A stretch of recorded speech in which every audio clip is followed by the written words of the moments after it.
Bismillahirrahmanirrahim. Assalamualaikum warahmatullahi wabarakatuh. Alhamdulillah, assalatu wassalamu ala rasulillah wa ala alihi wa sahbihi ajma'in, amma ba'd. Kaum muslimin dan muslimat di mana saja Anda berada, alhamdulillah pada hari ini, hari Senin tanggal 14 Juni 2021 bertepatan dengan tanggal 4 Dzulqa'dah 1442 Hijriah.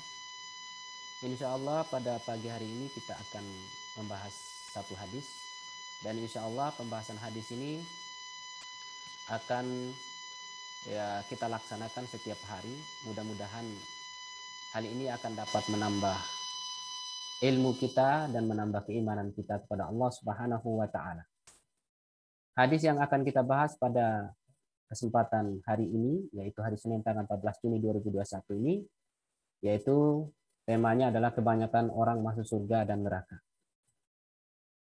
Hadisnya berbunyi, An Abi Hurairah qala su'ila Rasulullah sallallahu alaihi wasallam an aktsari ma yudkhilun nasal jannata faqala taqwallahi wa husnul khulqi wa su'ila an aktsari ma yudkhilun nasan nara faqala al-fammu wal farj. Rasulullah sallallahu alaihi wasallam ditanya mengenai perkara yang banyak memasukkan seseorang ke dalam surga.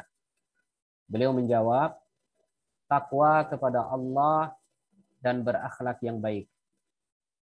Beliau ditanya pula mengenai perkara yang banyak memasukkan orang ke dalam neraka. Beliau menjawab, perkara yang disebabkan karena mulut dan kemaluan. Hadis ini riwayat Imam Tirmidzi, nomor hadisnya 2004, dan Ibnu Majah nomor hadisnya 4246.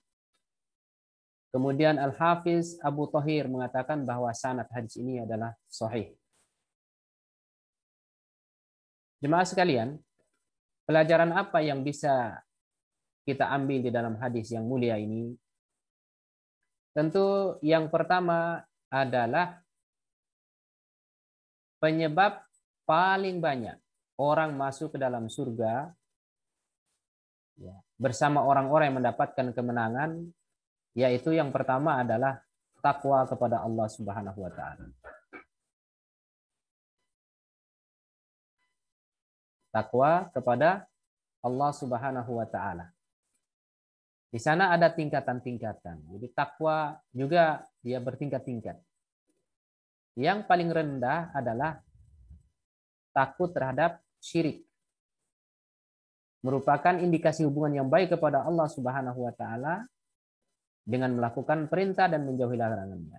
Karena memang yang kita ketahui bahwa takwa itu adalah al-imtithal awamirillah wajtinabu nawahi, yaitu melaksanakan perintah Allah Subhanahu wa Ta'ala dan menjauhi akan larangan-larangannya.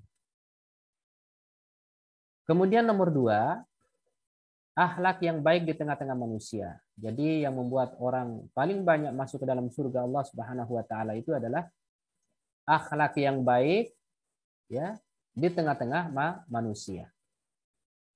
Yang paling rendah adalah menghindari dari menyakiti manusia, ya, baik dengan lisan kita, ya, dengan tangan kita atau dengan perbuatan kita. Dan yang paling utama adalah berbuat baik kepada orang yang berbuat buruk kepadanya. Ini luar biasa kalau bisa kita lakukan seperti itu. Orang yang berbuat buruk kepada kita, malah justru kita berbuat baik kepadanya. Masya Allah. Dan akhlak yang baik merupakan indikasi adanya hubungan yang baik dengan sesama manusia. Kemudian pelajaran yang ada di dalam hadis ini, poin yang kedua adalah pelajarannya adalah penyebab paling banyak orang masuk neraka. Jadi apa yang menyebabkan orang itu paling banyak masuk neraka? Dan Kita harus mengetahui hal ini supaya kita bisa menghindarinya, supaya kita tidak terjerumus ke dalam perbuatan-perbuatan yang menyebabkan kita masuk dalam neraka Allah Subhanahu wa taala. Pertama adalah mulut dan kemaluan. Kenapa dengan mulut dan kemaluan? Apa masalahnya kok mulut dan kemaluan ini bisa bisa menyebabkan orang masuk ke dalam neraka? Karena kebanyakan orang dengan dua sebab itu, yaitu dengan sebab mulut dan kemaluan itu, jatuh ke dalam kemurkaan Allah Subhanahu wa taala dan meninggalkan perselisihan dan bencana di tengah-tengah manusia. Betapa banyak orang yang rajin sholat, kemudian rajin membaca Al-Quran, juga rajin qiyamul lail, tetapi dia tidak bisa menjaga mulutnya. Naudzubillah min dzalik. Naudzubillah min dzalik. Bukan berarti orang kalau rajin sholat, rajin puasa, rajin mengaji itu mulutnya tidak bisa dijaga. Enggak. Tergantung daripada orangnya bisa menjaga mulut atau tidak. Ya. Dia gibahin orang, kemudian dia juga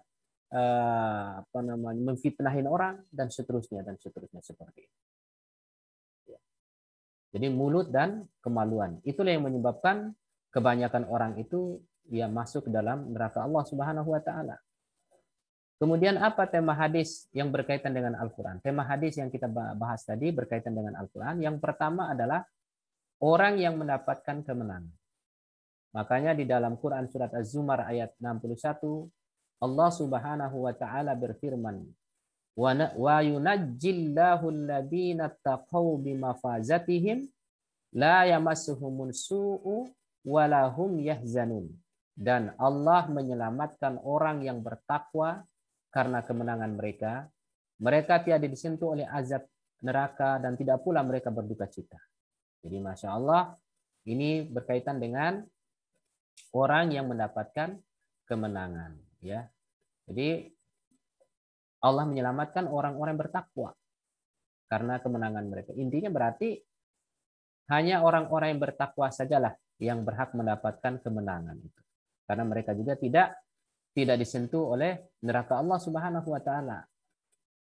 Kemudian yang kedua, pentingnya akhlak dalam pergaulan di tengah-tengah manusia. Ada juga ayat yang berkaitan dengan hal itu tentang bagaimana pentingnya akhlak di tengah-tengah manusia. Makanya Allah Subhanahu wa taala memuji nabinya Muhammad sallallahu alaihi wasallam sebagaimana yang Allah sebutkan dalam surat Al-Qalam ayat 4, wa innaka la'ala khuluqin 'adzim, dan sesungguhnya kamu benar-benar berbudi pekerti yang agung. Jadi Allah memuji Nabi Muhammad sallallahu alaihi wasallam karena beliau memiliki akhlak yang agung, memiliki budi pekerti yang mulia. Kemudian tema hadis yang kita sebutkan juga tadi kaitannya dengan ayat-ayat Al-Qur'an. Yang ketiga adalah pentingnya menjaga lisan. Allah Subhanahu wa taala berfirman dalam Quran surat Asy-Syu'ara ayat 84, waj'al li lisana sidqin fil akhirin. Ya. Dan jadikanlah aku buah tutur kata yang baik bagi orang-orang yang datang kemudian. Menjaga lisan. Jadikanlah aku buat tutur kata yang baik. Ini maknanya adalah jadikanlah aku bisa menjaga lisanku gitu, terhadap orang-orang yang datang kemudian. Kemudian yang keempat, pentingnya mengendalikan hawa nafsu. Itu juga ada kaitannya dengan hadis tadi. Ya, di dalam ayat Al-Qur'an ayat Al-Qur'an surat An-Nazi'at ayat 40 sampai dengan ayat 41, apa kata Allah Subhanahu wa taala? Wa amma man khafa maqama rabbih wa nahan nafsa 'anil hawa fa innal jannata hiyal ma'wa. Adapun orang-orang yang takut kepada kebesaran Tuhannya dan menahan diri dari keinginan hawa nafsunya, maka sesungguhnya surgalah tempat tinggalnya.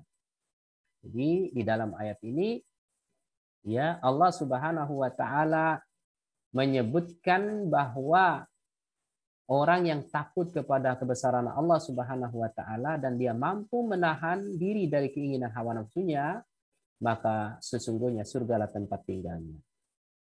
Jadi kalau dia mampu mengendalikan hawa nafsunya, insya Allah orang itu akan dihadiahi surga oleh Allah Subhanahu wa taala.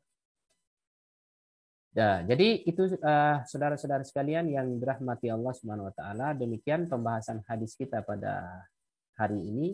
Semoga Allah Subhanahu wa taala memberikan petunjuk kepada kita sekalian untuk bisa mengamalkan hadis-hadis Nabi Shallallahu alaihi wasallam. Usikum wa nafsi bitaqwallah. Wassalamu alaikum warahmatullahi wabarakatuh.